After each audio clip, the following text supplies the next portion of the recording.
Hola, mi nombre es Priscila B. Yo soy ayudante de la tercera cátedra de anatomía en la Universidad de Buenos Aires y hoy les voy a hablar un poco sobre generalidades de vías.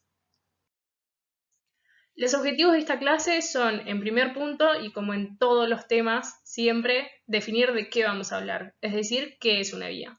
Después vamos a hablar un poco sobre qué tipos de vías hay y, por último, y creo que es lo más importante, vamos a enumerar cuáles son los elementos que ustedes tienen que desarrollar con mayor profundidad a la hora de explicar y claramente estudiar una vía, ¿sí? En una segunda parte vamos a repasar conceptos generales que ustedes necesitan conocer para poder hacer una buena explicación de una vía y además vamos a repasar conceptos que ustedes ya vieron en las primeras clases de generalidades de neuro, que estoy casi segura que no terminaron de entender y es lógico porque no tenían un contexto. Pero a esta altura de la cursada ya van a tener más herramientas para poder entenderlas. Así que les recomiendo que vean la clase completa. Bien, comenzando entonces, ¿qué es una vía? Esta es una palabra que nosotros usamos en nuestra vida cotidiana, que ya conocemos, ¿sí? Por las vías del tren, las vías del subte, ¿sí? Es un sinónimo de camino o de ruta, ¿sí? Pero que esta vez no va a estar formada por concreto, como las rutas, o por andenes, como las vías del tren, sino que va a estar formada por la unidad funcional y estructural del sistema nervioso, que son las neuronas. Entonces podemos decir que una vía nerviosa es una cadena de dos o más neuronas que están unidas a través de sinapsis, ¿sí? Este camino formado por neuronas lo que va a hacer es llevar información de un lado del sistema nervioso hacia otro, ¿sí? Entonces se los dejo ahí escrito. Tengan en cuenta, que para eso puse estas imágenes, que las vías nerviosas no son tan simples como puede ser la imagen de la izquierda, es decir, que son rectas, que todas empiezan en el mismo lugar y terminan en el mismo, sino que son múltiples vías que llevan información diferente desde puntos diversos y hacia puntos diversos, que a veces se cruzan en su camino, a veces más de una vez entre vías distintas, ¿sí? Que tienen relaciones a los distintos niveles y muy diversas. Y eso es lo que vamos a tratar de desentramar un poco en las clases específicas de guías ascendentes y descendentes. ¿Sí? Acá yo les voy a tirar un par de tips para que ustedes puedan estudiarlas en una forma más sencilla. Pero lo que son detalles tienen que ir a ver las clases de Melanie y de Martín.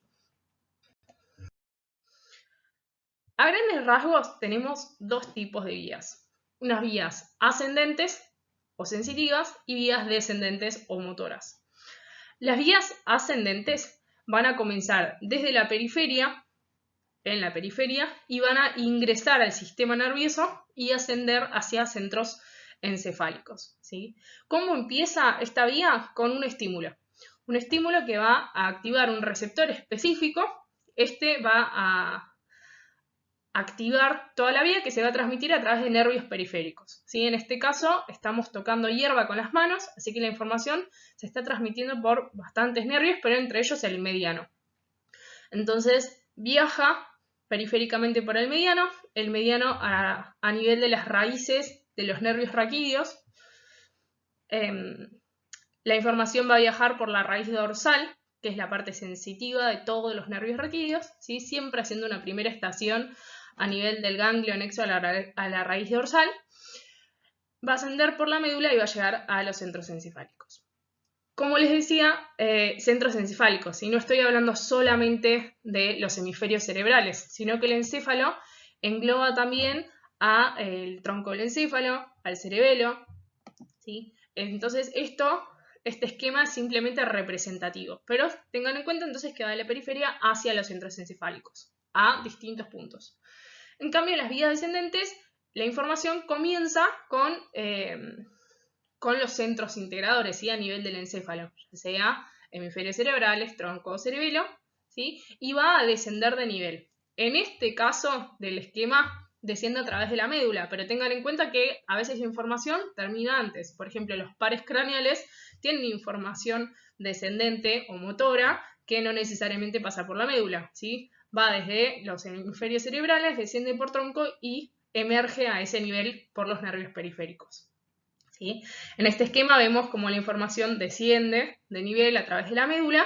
Cuando llega a nivel de los nervios raquídeos, sale por la raíz ventral, ¿sí? O anterior de los nervios raquídeos y luego a través del nervio periférico llega a su efector, que van a ser en este caso músculos, y van a generar su contracción.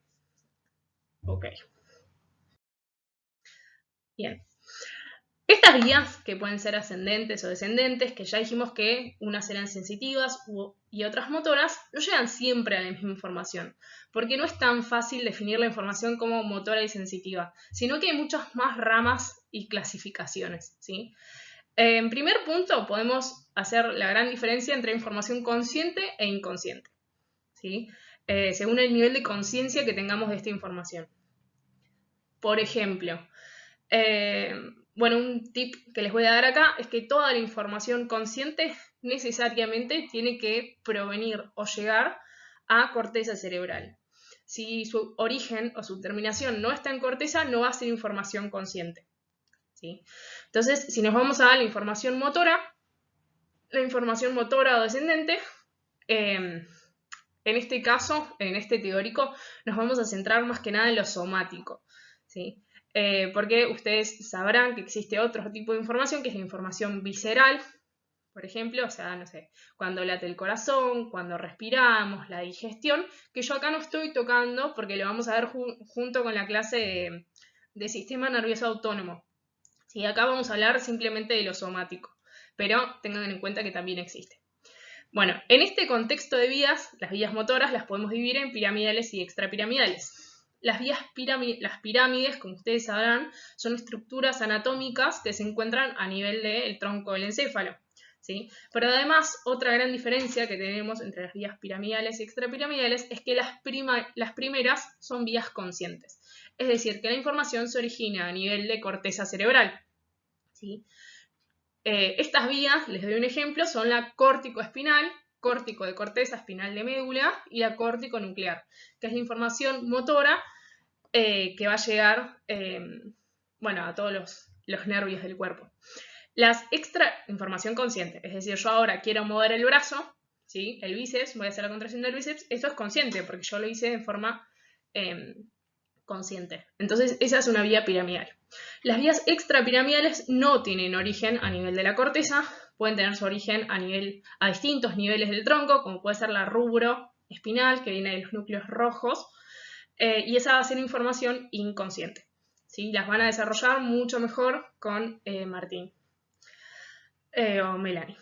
Por el otro lado, tenemos las vías ascendentes o sensitivas. Nuevamente, estamos hablando de vías somáticas, ¿sí? Porque, por ejemplo, todo lo que es la sensibilidad visceral no la vamos a tratar en este teórico, ni tampoco las vías especiales, ¿sí? Como pueden ser la visión, la audición, también son vías, pero a nivel de la sensibilidad no especial, esta es la clasificación que tenemos.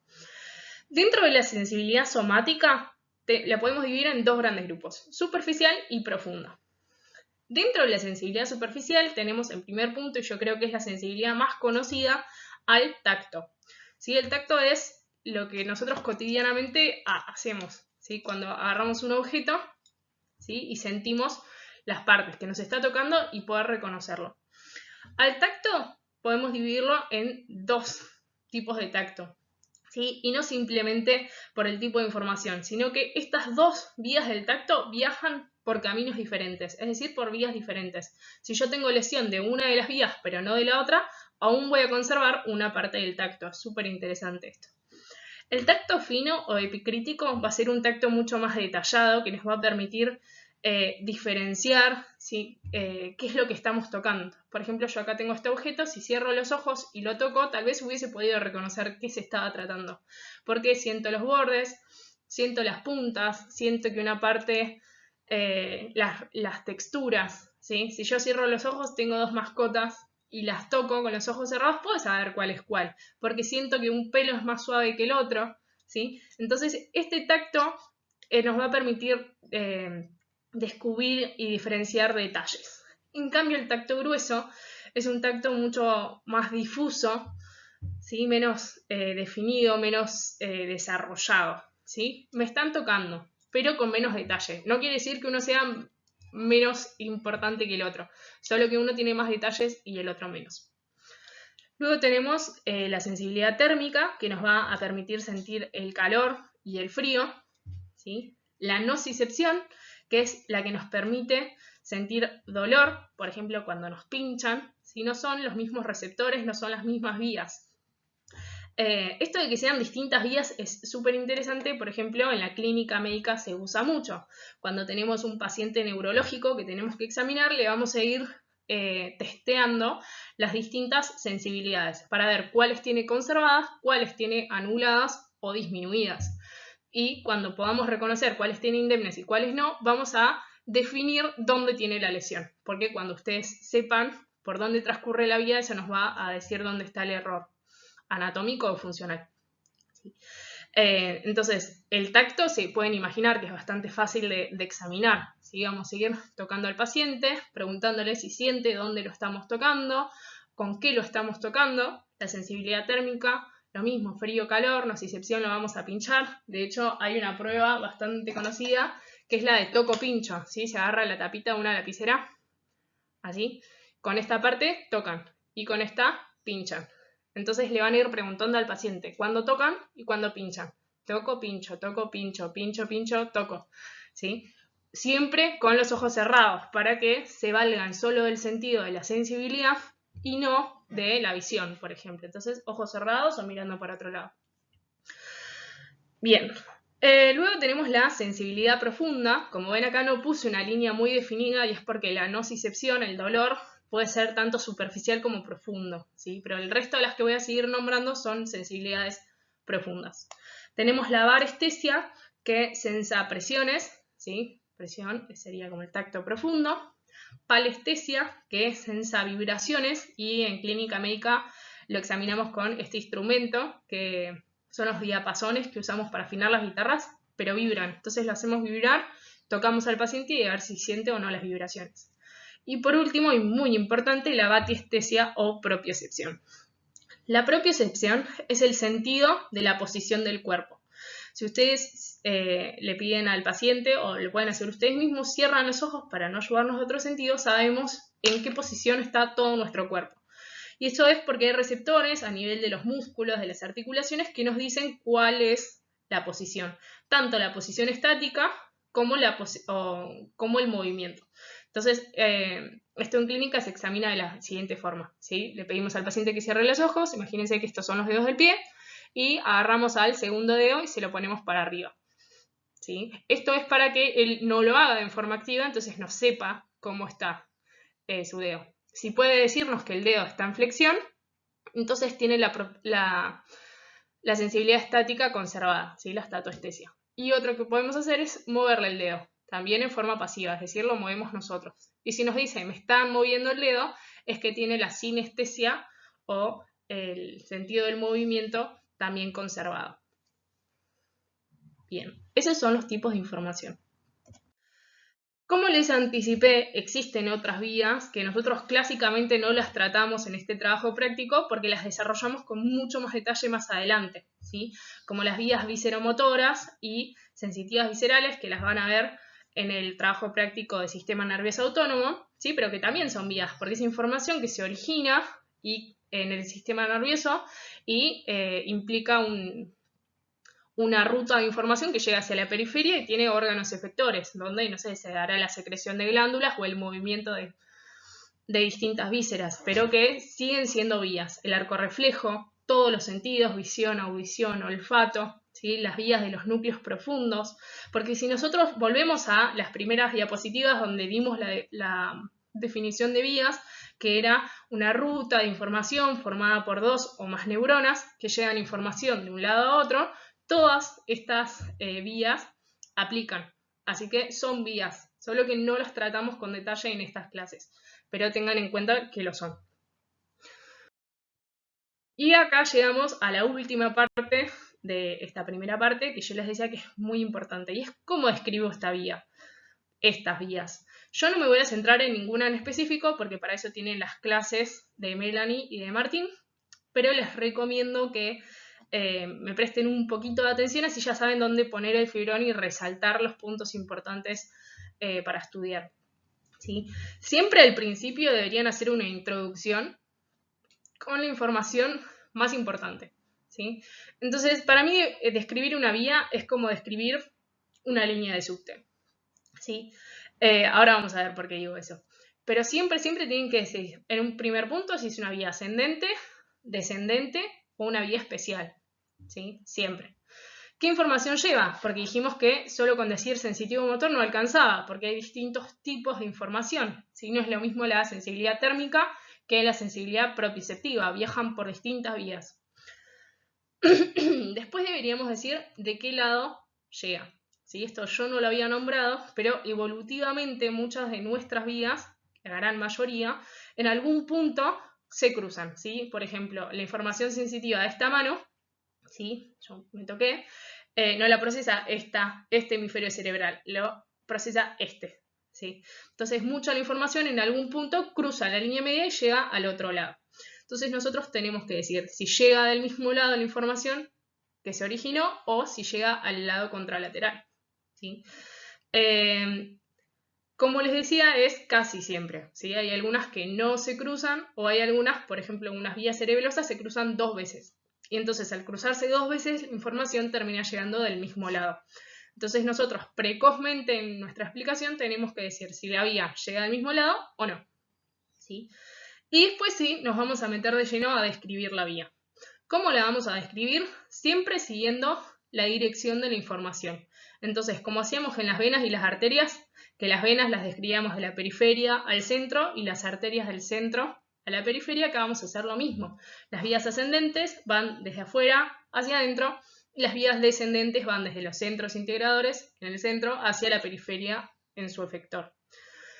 Lo único que va a cambiar, bueno, es esta dirección y los 2 ítems periféricos, que en el caso de las vías ascendentes tenemos que hablar de un receptor que recibe la información del estímulo, y en las vías descendentes tenemos que hablar de un efector, que es el que recibe el final de la vía y genera la respuesta al estímulo. ¿Sí? El resto de los ítems que vamos a nombrar los vamos a ir nombrando a medida que nos los vayamos cruzando en la vía. ¿Sí?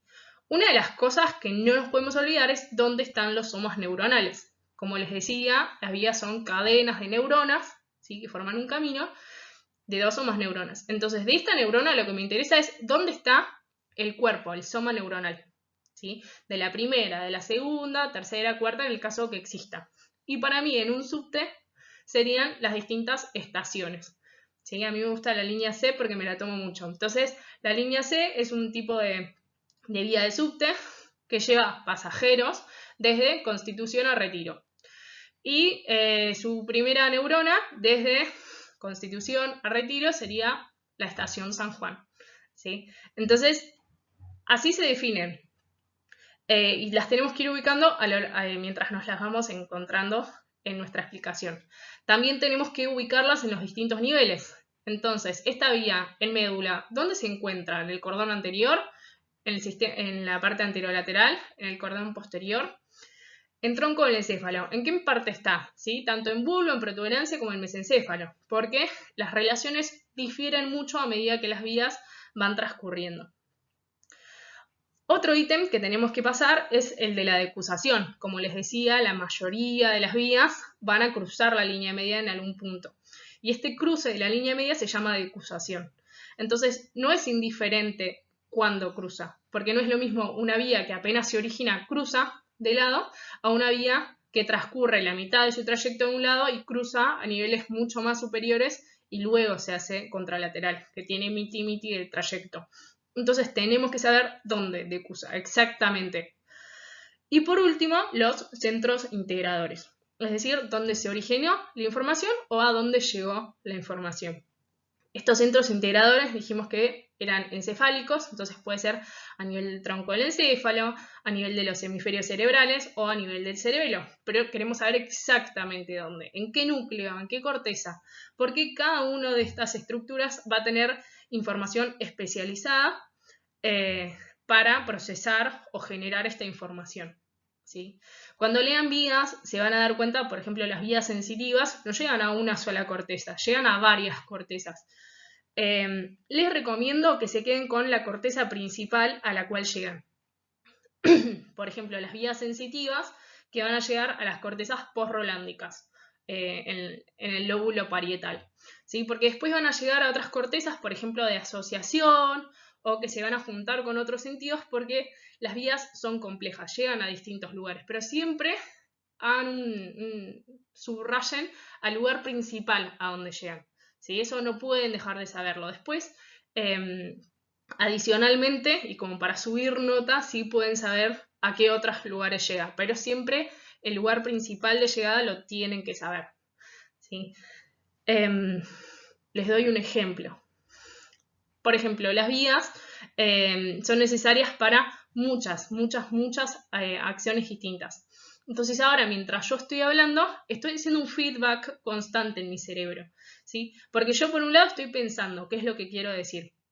Por otro lado, tengo otra corteza que está implicada en hacer la parte motora de cómo se tiene que mover mi lengua, mis labios, ¿sí? Para generar la palabra. También estoy moviendo mis manos que están acompañando mi gestualidad, los músculos de la mímica. Al mismo tiempo tengo información sensitiva que me está haciendo el feedback de si yo estoy pronunciando bien o mal las palabras, ¿sí? También los estoy mirando a la cámara, estoy haciendo un montón de cosas y la información claramente está llegando a un montón de lados de mi cerebro.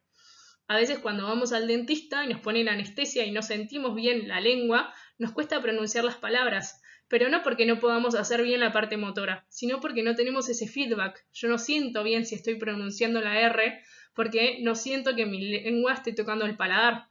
Entonces me cuesta hablar porque no tengo información sensitiva, ¿sí?